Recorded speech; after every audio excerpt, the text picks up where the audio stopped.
Hello, everybody, and welcome to this week's episode of iCast Fireball, an actual play 5e D&D adventure where we go through the campaign Skulls and Shackles.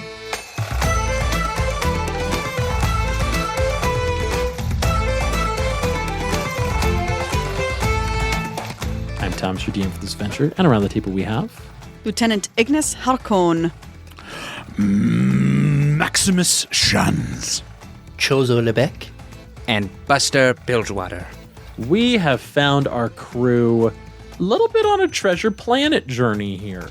In the astral plane, in the ethereal purple expanse of where thought can help propel you forward, but also there is just long forgotten structures, even gods that may drift through the astral plane here. We find our crew having traversed through the portal that was at the bottom of the ocean at the Brine Banshees remains. Now, they were able to use their magical boat and traverse the skies and become sky pirates as they went to a specific place, this specific crystalline castle, if you will, which later they found out was the home of the goddess Desna. And after being ushered up towards her specifically and being given an audience with Desna, Max discovers that Desna was the one who originally offered him the choice to draw from the deck of many things. And last we left off, she smiled and proffered the deck once more, leading for another chance, another opportunity to pull from the deck. And that is where we join our adventurers on this week's episode of iCast Fireball. So, the four of you, Chozo, Buster, Ignis, Max, stand in profound silence as the words Desna just said echo amongst this crystalline but barren chamber. Through the ceiling, you can see the purple hues of unmaterialized matter in gaseous form, clouds, maybe even magical essence itself, drift lazily overhead as this crystalline castle flows through the astral plane, while the four of you stand in front of a goddess who is offering Max another chance. Max, I will give you an opportunity to take this burden upon yourself. And she looks at the three of you that are not Max. Or I will allow your friends to share in this responsibility. If you wish to proceed to use my pools to traverse to another plane, to find your friend, to find Ataraxia, Max, you can pull 3 cards from the deck. Or, if your friends be true friends, I will allow each of them to pull 1 card from the deck for you on your behalf. And as I described last time, her wings have formed this cloak, obscuring her face to where all you can see is her smile, her brilliant white teeth as she smiles under the hood. Not menacingly, but not necessarily comfortingly as well. And she says, "So, what do you choose to do?" Buster wants to speak, but then he stops and looks at Max. What's Max's face doing? Max's eyes are darting, kind of back and forth to the cards, to her, kind of not to the crew, but more to like just the surroundings, kind of taking it all in. Would Buster be able to perceive like any nervousness or uncertainty? I mean, he's not nervous, but like overwhelmed, like just someone who is, you know, like confronted obviously with a great deal of information is like, what the heck? Like that's kind of what he's going through right now. Okay, Buster's going to step up to him and just try to speak to him as quietly as he can. Just be like, kind of like back to the goddess and just kind of as close to Max as he can get himself and just go, "Look, Max, we can turn around. We can leave. We can figure something else out. We don't have to go down this road. If There's got, like, Chozo's probably knows other things we could do. There's other ways to get around this. Screw her and this deal. Max reaches out and puts his hand on Buster's shoulder and just kind of pats it without even looking at him. He's still staring very much at this, massive being of power. And he'll step forward a little bit. So you caused all that I've been going through for the last 7-8 years.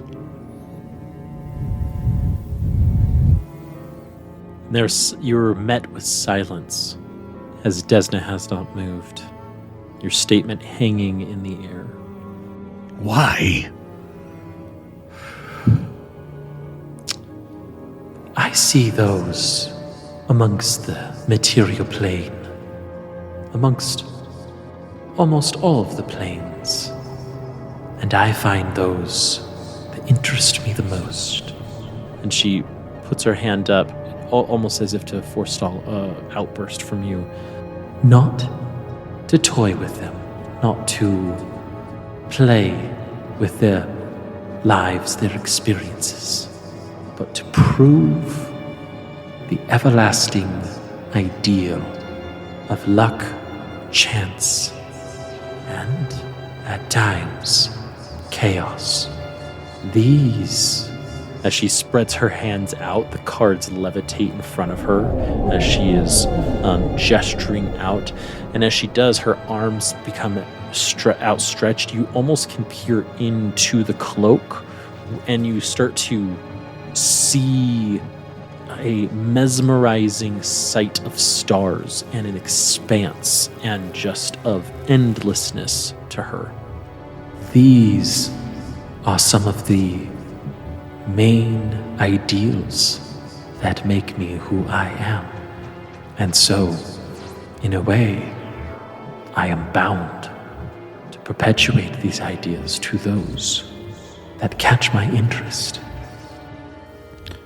So you made me a testament of your ideals? Max, had I not come to you and claimed you when I had, there would have been another. You always have known. As she now brings her hands back to the cards as they've just been slowly levitating and almost shuffling themselves in the air while her hands have been outstretched. She comes together as they now start to circle around her hands and her fingers being abnormally large compared to this almost tiny deck that's in her hands. That luck has been on your side and has followed you for most of your life. I may have come and seen you first, but the cosmos seem to have blessed you all on their own, long before my influence. So this is your bargain then? In order to use your pools to get to our friend, I must play cards once more. We don't have to... I mean, begging your pardon, I don't mean to interrupt, but Max seems like a bum deal. He kind of looks to Ignis and Chozo. Buster, stand down. There's no way you're doing this alone, Max. Stand down, Buster. Let me deal with this. I appreciate it, but please, let me captain. You can't draw them all on your own. Max will look to her for just to make sure he's understanding it right. Nothing comes for free, and those are my terms if you wish to act alone. But, as she gestures to Buster, your friend speaks true. This is not something you must do all on your own. You may share in this burden. What's the difference between the deck you hold and the deck that I hold? As you ask that, her hands clasp quickly, vertically, and she turns, and as she does, she slowly unfurls, almost like a magician unveiling a card palmed in their hand, and the deck has changed to be the exact deck that you have on your person. And Max, as you go to feel around for it, you realize it is no longer on your person. There doesn't appear to be any difference, other than that you don't have one right now. May I have a moment to confer with our council? Buster visibly relaxes. Of course, of course. As you do, she walks backwards, palming her hands again, and the cards disappearing from view.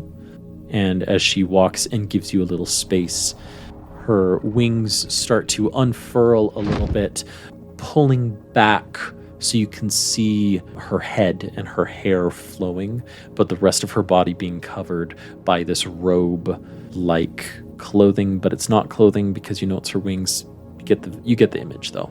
And she gives you some privacy, as much as can be given in this barren crystalline room. Max will turn to the party, and he's very, for this whole time, Max has been very obviously reluctant. He took on the mantle of captain reluctantly, but also knowing that it made sense, at least for what Buster was saying, asking Ignis about it. But he's never really taken on almost like a presence of it. It's very much like, oh, yeah, I'm the captain, but okay, let's go. And it's very different in this moment for some reason, for some way. He is projecting a presence of decision-making. And he looks at each one of you and says, I would like your thoughts before I make the decision. And he'll look to Chozo first, actually.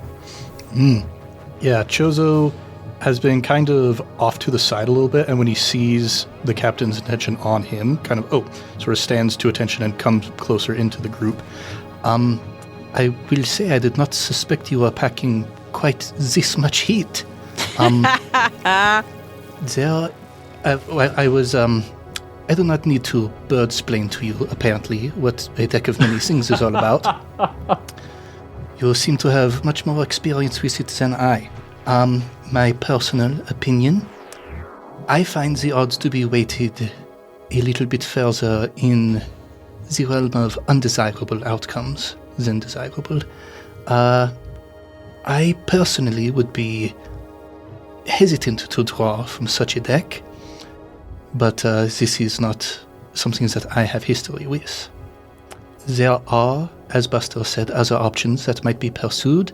We might pursue other portals which might lead us again to potentially unexpected outcomes, but it is that unexpected outcome versus this unexpected outcome, I suppose. Max looks to Ignis next. While they have been talking, Ignis, Buster even at one point had reached out to her and tried to engage with her, but the whole time she has just been facing straight forward at this being, and her eyes kind of flashing side to side and unfocused, but almost like reading something very quickly or darting around. And she, in this place, in this astral plane, in a place of possibilities, and trying to stretch her new or expanding connection to the realms, has been watching the possibilities, has been watching them pull cards.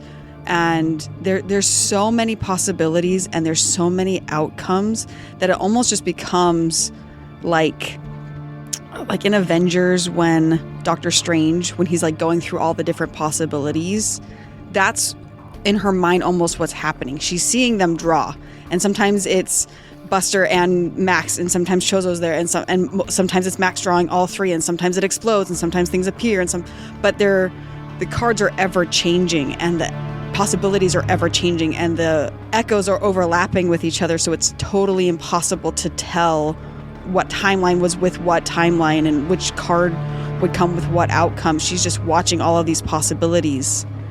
And as the being closes the cards and walks away, those are still kind of playing in front of her mind, but they're fading.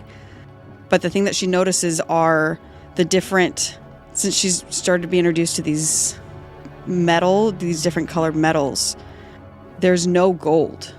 There's no Ignises in any of these possibilities. And as she watches the possibilities, all of the Ignis lines have pulled away and pulled back from this experience. In no timeline in front of Ignis, current Ignis, does a Echo Ignis ever participate in the drawing of the cards. There is no possibilities of Ignis, no other version of Ignis that stands with the captain and takes the cards. And so as these possibilities start fading, obviously the being has walked away now and she's back in this conversation, that really hangs on her. And hearing Chozo talk about this is probably not a good thing to pull from, and fate has just showed her that other possibilities, some are good, some are really bad, but none of them she participates in. She watches the other Ignises that stand apart in their golden lines that come from the sky, that just endlessly go up and then fade into the astral plane. She'll look at Max and say, I'm worried about the possibilities of us staying here. But unless Chozo has a different way forward, this might be the only way to Ataraxia. And she'll kind of stand up straight and look at Max, and taking fate in this moment into her own hands, will say, I stand with you, Captain. If you want to pull from the deck, I'll bear that consequence with you. Ignis, go and roll a perception check. Right. I'm really good at those. She's high wisdom. Did you know that? It's a 5 because it's a -1. Would you like my inspiration? No, it's a -1 to perception. It's not going to get much better than that. Actually, you know what? I have inspiration. I will use it there because it's probably a good idea. I really believe in the dice telling a story. And when we were talking to this being before, I did roll a D100 and gave myself a low chance of her being willing to stay. And I rolled what I needed to stay. Ooh. So that's a 17. 17. Bata. You say this to Max just as your last, I won't call it vestige, but as your last image, golden image, has slowly been dissipating. They've actually been walking away before they, and right before they away, you look over and you see Desna actually looking at all of the golden lines that have gone away, and she has been looking and seeing all other aspects of you. And this final one, this individual, this other version of Ignis looks towards Desna. Desna looks towards them. And then they look up. Desna looks up towards you as they dissipate, and she just smiles. But Desna, having been able to take in that moment, not so private for you, but your words to the captain are the same. And Desna is just aware of what you've gone through. It's not a silent moment, just to yourself, so to speak. Buster, I think I already know your thoughts, but still. It's a crap deal, and I don't like black and white options. Nothing's binary in reality. Scupper that. But we are low on options. And he looks at Ignis, and I'm with you whatever the squalls. I don't like this. I don't like her. But usually, when these cards have been offered, no one has given an honest communication of what is returned afterwards. He's saying this not trying to dig at Max, but he does know that Max has offered the deck to multiple people at this point. And so he's like, we know we're getting one thing at the end of this draw, and that's the pools. That's more than most get. We take a large risk in exchange for certainty, or a small risk in exchange for uncertainty. If you draw all the cards, you decrease the risk that multiple members of our party are endangered or wounded or hampered in certain ways. you also greatly increase the chances something terrible happens to you. There's cards in there, Max, that can pull you away from all of this. We'll never find you. And you'll never be able to help Ataraxia or any of us ever again if that happens. Now, if you let the three of us draw, we know for certain you can move forward. If the three of us draw, instead of you, we each draw one card, less a risk than you would take on by yourself. And no matter what, we know that Max is going. Ignis looks at Buster, curious, because that was not a possibility that she saw. Twisting fate to our own. It's will. your call, Max. You're the captain. I will respect that. Whatever it is. Thank you, Buster. Even if it means walking away. I know. He knows I know it's not gonna happen. Thank you for your offer of drawing a card, but I can't move forward, knowing it might hold one of you back. Buster's eyes are watering. Max will turn toward the goddess. As you turn, she is right there. We can all walk away together.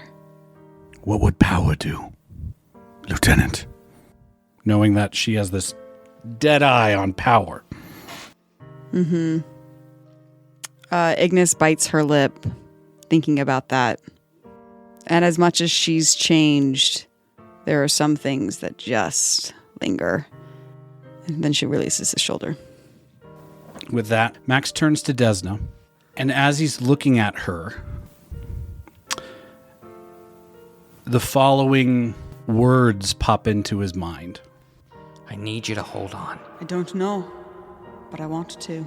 Helping people be their strongest. Lead us. Get us there. Who taught you to be strong? My wife, I would do what she wanted. I'm with you till the end. Love isn't taking from others. Betraying the crew, I would lose the very thing I saw. One conductor that is guiding all of them to make the music together.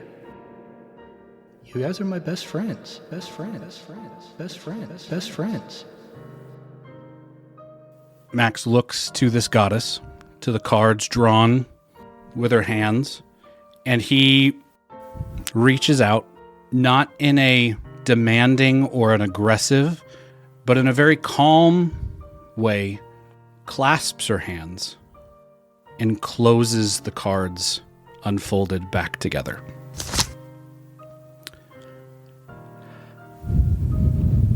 I think we're gonna do it on our own. I appreciate the gesture, lady, I really do. I do love a game of cards. But I think it kind of cheat luck to go to the source of it, don't you? I think it's crazier for us to find our own. And this isn't the way my wife would want me to do it. So, if you could point us in a good direction, that would be helpful. But I'm going to stick with my crew. I love you, my sapphire. And why is that, my emerald? Because you're my lookout. You perceive the best in your crew, in me. Keep looking out for us. Keep looking for the way forward. As you hold Desna's hands, they are... You don't know what you expected, touching the physical manifestation of a goddess. But they are very lithe, comforting hands. They are soft and exude this gentleness. And as you close her hands, you feel her hands twist and envelop yours, and a soft little pop as your hands expand a little. The deck of cards having been given back to you. And she goes, "Well, that was unexpected." Max, carving your journey forward, I can't say I fully approve, but I can appreciate the unpredictability of it. And I do wish you, she smiles, smirks to herself, luck. Not too far from here. Well, distance for mortals is always such an interesting consideration. A few days' journey from here, you'll find a pool of essence that has been captured by the local Gith Yankees and harnessed for their own civilization, their own kingdom, fueling not only their own journeys, but allowing their queen to feast upon natural cosmic energy. Just one of her many delights, if you will. You should be able to head in that direction and be able to find that. But in case you do get lost upon the way, you feel a weight slough in the side of your coat in one of your pockets, maybe even a pouch that you've got, Max, whichever one is more appropriate to what you're wearing. And she just has a twinkle in her eyes, the twinkle of starlight. She says, that should help you along your way to find the source of power. I truly wish you luck, and must say, Max, I'm eager to see what luck you can carve out for your future. With that, her figure begins to shrink, because she's a little gargantuan right now, right? An imposing figure, even though you're holding her hand, grasping her hands. She starts to shrink down to your size, and as she does, the light surrounding her starts to shimmer and shine, and the purple essence of the astral plane seems to be flowing towards her, almost getting sucked in. And as the sucking sound starts to intensify, the purple starts to change into some black glittering starlight. And the four of you, it's not bright, but Chozo in particular, you just get this instinctual feeling of like, interdimensional shenanigans. I'm going to cover my eyes. And so you do. And the rest of you feel this just impulsive like, covering your eyes before the sucking sound disappears immediately without a pop, and you're just left with silence. As you all are taking a minute, you rub your eyes, you look out, and Desna has disappeared from in front of you. And so has the palace that you have been in, and you are standing upon nothing. Just a expanse of nothingness below you, surrounding you, with the occasional boulder asteroid floating across the astral plane, and your boat just listing in the air a bit at a 45-degree angle, not falling, just floating 30 feet from your current location. And the four of you are just find yourself floating in the purple expanse of the astral plane. Chozo, any advice? Well, if my recollection of the law is correct, I believe to move in the astral plane, one merely must will oneself in the direction one wishes to go. And Chozo, as you say that, you start to move upwards above the three other people to exactly confirm what you just said. And you start to just over their heads and horizontally over them as well. Max reaches into his pocket to see what's in there. Yes. This is a compass. Aha! I've got one of those, dang it. This compass has a softly pulsing bluish hue to one side of it. And there's no needle, just that pulsing, which you can almost feel vibrate in your hand as you focus in on it. That is the compass that you've been given. pointing a specific direction towards this pool of light. Ignis, for all of our listeners, Ignis has got her hands and her legs outstretched like a cat, having been picked up, not knowing what to do, floating through the air. And so, Chozo, maybe you go over and you assist her just ever so slightly Don't need your help, Birdman. Buster doesn't know how to will himself anywhere. Because he's terrified. So he starts casting the gust cantrip, which blows some air and starts moving it around. And you just see him rush right by Ignis and Chozo as he's trying to help her, going, ah!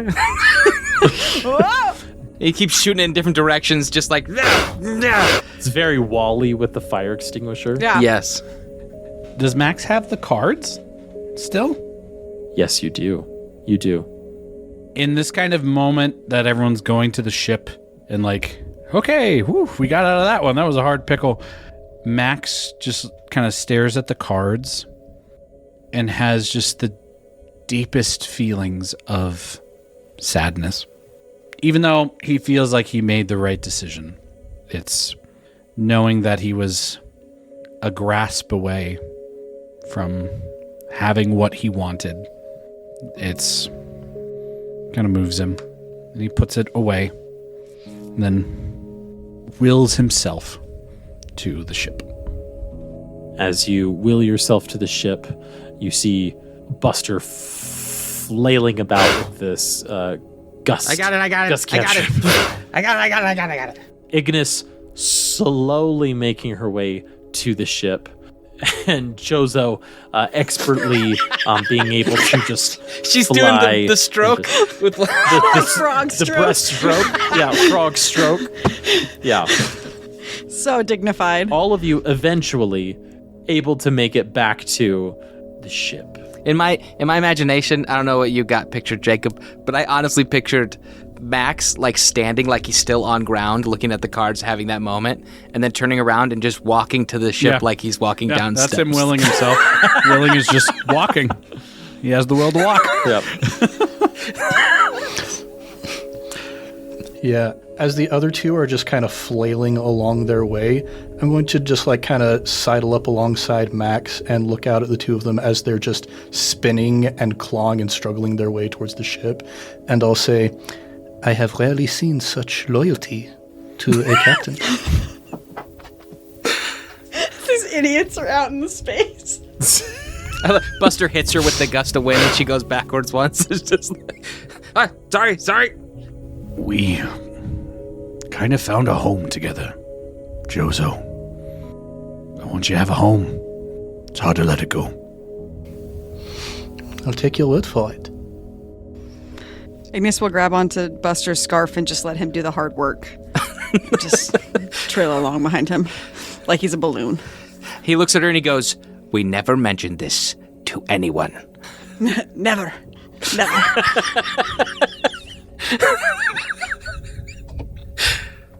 Chozo, And this whole time, Max has been very confident. Like I said, confident decision making.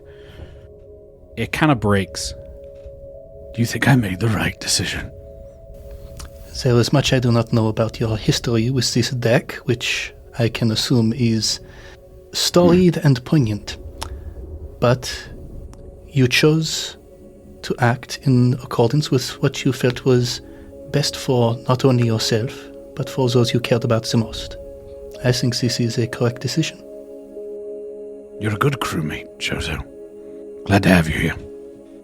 Glad to be here. And I'll use my appraising eye on that compass real quick just while I'm here. What does appraising eye do again? It allows me to know what the properties of any magic item is, how to use or activate it, and the fairest market price. Nice. Oh, it's like a unique insight. I And do couldn't you have remember. to roll? You don't have to roll, right? It's just... No, just I use my action to examine an object, and then it just happens. So, this compass doesn't have a particular name, but you can feel that it's been... You feel that this has a lot of power because that's its purpose, which sounds dumb to say out loud, but you're like, okay, Its purpose is to be drawn to great sources of power, interdimensional power. And Chozo, your eyes light up a lot at that because you're like, oh, this would be incredibly useful for someone who, wishes to traverse all of the planes of existence at their, yeah. This type of compass could easily go for 50,000 gold pieces. Yo! Yeah, I look, just kind of briefly glance at the compass. My eyes go wide, and then back up to Max. Like I said, you had certainty on the other side of the risk you took with Desna. The risk you took not to know what would happen if you declined, and she gave you certainty in kind. This compass will surely point us to where we need to go next. Then we best get going. Last thing about the compass, it does not need to be attuned. It is a passive magic item. Love that. Another reason why it's worth so much, because anyone can use it. Excellent. The four of you eventually get on the ship. Ignis, you grabbing the oars, gripping them overly tight, white knuckling them for a little bit there to try to gain some grounding as you start to just row in the direction that your captain gives. And the rest of the oars act in kind to match Ignis's rowing. The solar sails catching against the brilliant light of the astral plane as they whoosh, cast off and push you in the direction of the source of power. As the four of you all look at each other, Max, you checking the compass and you just feeling that pulsing. Not a heartbeat. Yeah, we've had too much experience with heartbeats. Too many heartbeats. Too many heartbeats in this campaign. You each have some time to prepare. It is a couple days' journey, to be certain. And I need everybody to roll me a d6, please. I'm changing the number. So, Max.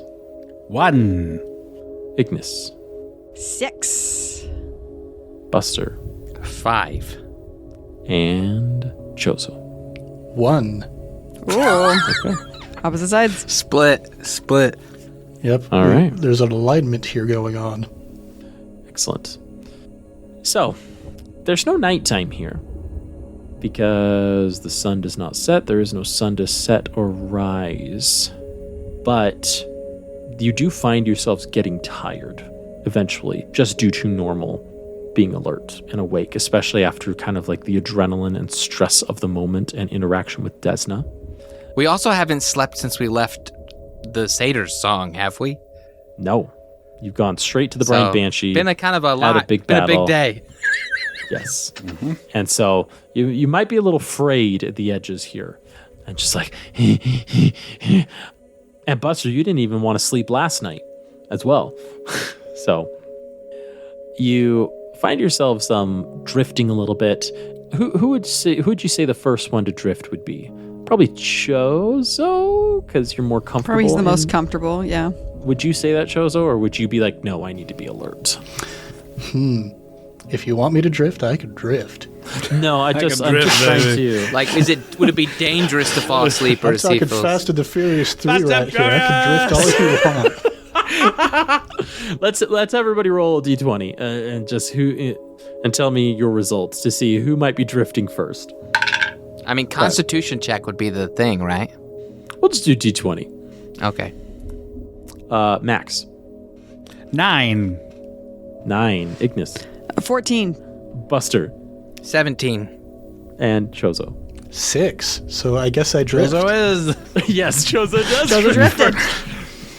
As you start to just kind of sit down, kind of look around, you're like, the silvery barb actually starts to form some soft pillows around you, some padded pillows in the side of the ship and in the seat that you're in. You're like, oh yeah, so, and it's just kind of and you start to settle in there, not falling asleep necessarily, but relaxing a little bit. And the rest of you, eventually, as the day moves on, are there days in the astral plane? But as the time moves on and ticks forward, you just start to see small shapes of like boulders.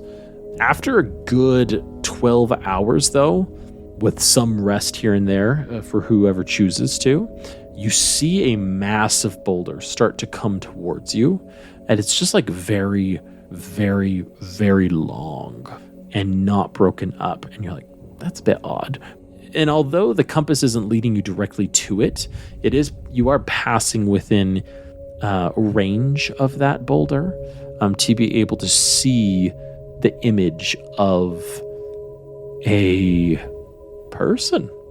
You shouldn't think person, because this boulder, although it has hands, arms, legs, and a seeming abdomen, it's a good 300 feet in length, with a head that is massive, larger than your ship, larger than the satyr's song itself, and it just seems to be drifting by you in the astral sea here. It's just another oddity. Does it look at us? Like, does it have eyes?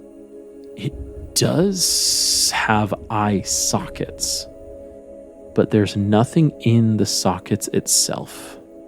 It looks like there is just a vacancy on this figure, this structure, this something, as there is no movement other than the movement that you are propelling yourself forward through the astral sea, and this boulder, as whatever current exists in the astral sea as well, seems to be moving it away from you as well.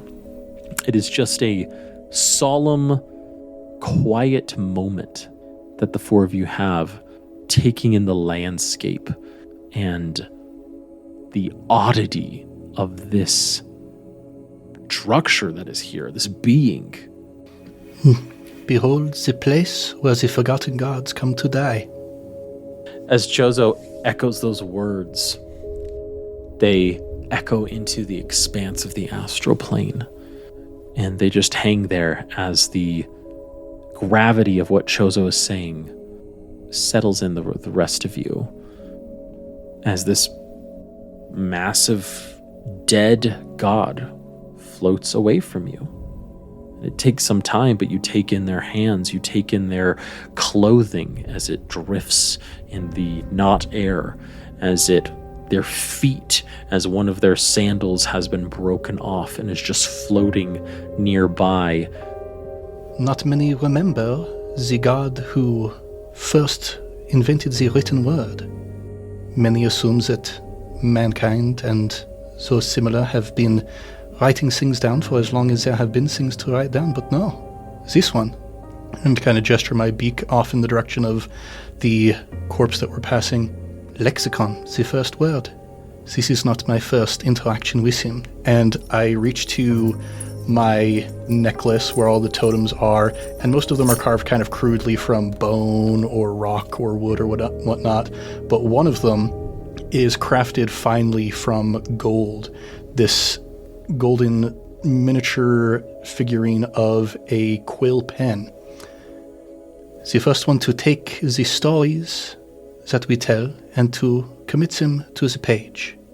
And as I'm kind of looking down at this quill pen in my hand, Phazon, my owl, kind of alights on my shoulder and looks down at it and kind of gives a sad little hoo, and then peers over in Buster's direction. Buster has fallen asleep on the steering wheel at this point, as you've been talking. It actually is like all he needed to like finally fall asleep, but it's not messing with the ship because we're moving forward with willpower. So you look over at him after sharing all that, and he's just... And I look at Phazon, look over to Buster, and when I blink, that sort of weird glitch that happens in my eyesight, I see a picture of Buster with his staff snapped in two pieces, and Phazon is showing me these images of Buster struggling to cast spells without his focus. And so I look down at the little totem, and I pin it to Buster's scarf as he's asleep.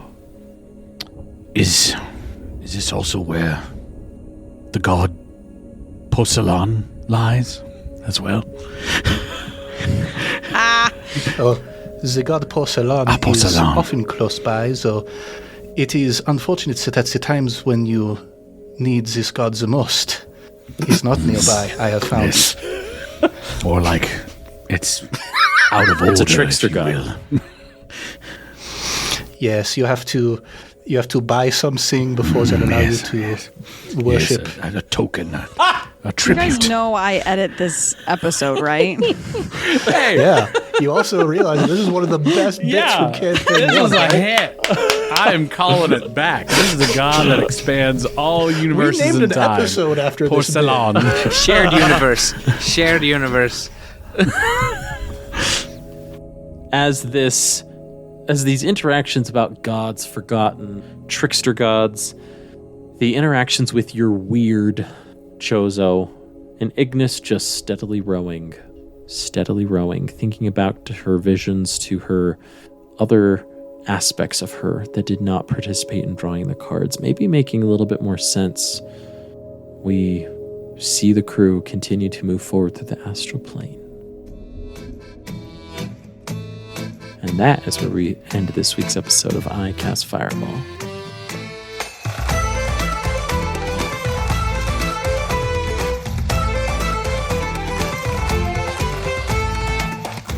Woo boy.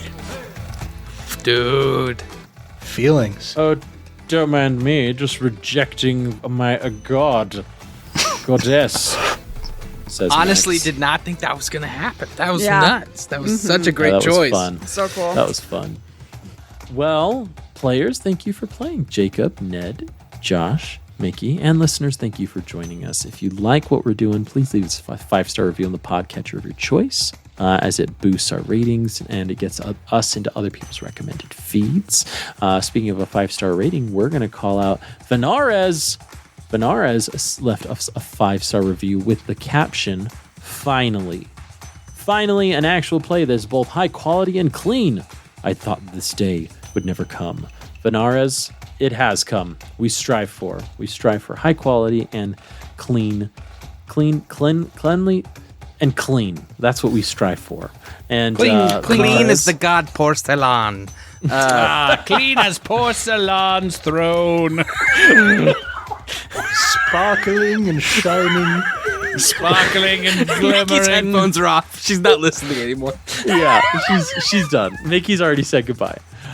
But if you want to reach out to us, not only in a 5-star review, but at an email, you can shoot us an email, icastfireball2020@gmail.com, where we can shout out your email that you sent to us. This one is Cohen with the subject line, "My go-to podcast. Hey, Max, Ignis, Buster, and Chozo." Ooh, this is recent.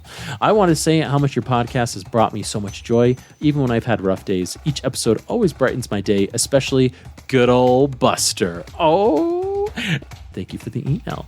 If you want to reach out to us in a more consistent, maybe daily interaction, we recommend going to our patreon.com/icastfireball20, where you can join our $5 tier per month, and you can join our Patreon exclusive Discord, and you can jump into all of our feeds, our spoiler feeds, our general feeds, our Zentar Yum feed, where you can share food. We had a lot of charcuterie boards being shared there over the holiday season. It was a lot of fun seeing that. And when you join at the $5 tier, you get access to our second bonus patron exclusive campaign that we had going on called Fizzband. It's a visual campaign where me and my beautiful wife take a turn to co-DM for our listeners in the world of Fizzband, the Season 1 Tyranny of Dragons saga. So go give that a listen. Go give that a check out. We got a sister podcast, Improv Tabletop. Ned, you're the one. You're the guy. I am? You're the guy. One. You're still the one. You're the guy who does Improv Tabletop. Yes, whenever you hear a voice that doesn't sound like mine, surprise, it's me doing an impression. He's all the players and the dungeon master. You got you and your cast over there doing some fun campaigns over there. How much longer is your current long form campaign you got going on there, Ned? Ooh, I reckon we're probably looking at maybe May, June is when we're going to wrap that one up. We got the Loch Ness Monster in the arc that we're recording currently. It's happening. A Lego Loch Ness Monster? A Mega Bloks Loch Ness Monster. Mega Blocks. There you go. Yes. Not Duplo, huh? Bringing some tension to the situation here. Hey, there you go. Don't forget to leave them a 5-star review on the way out. Lastly, don't forget to like, subscribe, and share with your friends and fellow wacky adventurers. But until next time, I'm Thomas, your DM, and around the table we have Lieutenant Ignis Harkon. Maximus Shans. Chozo Lebec. And Buster Bilgewater. Let's keep that fire going, everybody, and we'll see you all next time.